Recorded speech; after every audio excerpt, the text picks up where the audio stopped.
Hello বন্ধুরা, অস্মিতাস ডায়েরিতে তোমাদের সবাইকে সুস্বাগত।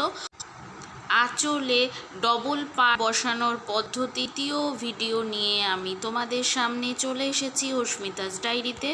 প্রথম পর্বের ভিডিওতে তোমরা দেখতেই পেয়েছো বন্ধুরা কিভাবে আঁচলে একটা সিঙ্গেল পাড় বসানো হয়েছে। এখন তোমরা দেখতে পাচ্ছ যে মা সুন্দর করে পাড়টাকে ডাবল করে ঘুরিয়ে নিয়ে পাড়টা শাড়িতে সুন্দর করে বসিয়ে ফিক্স করে নিচ্ছে।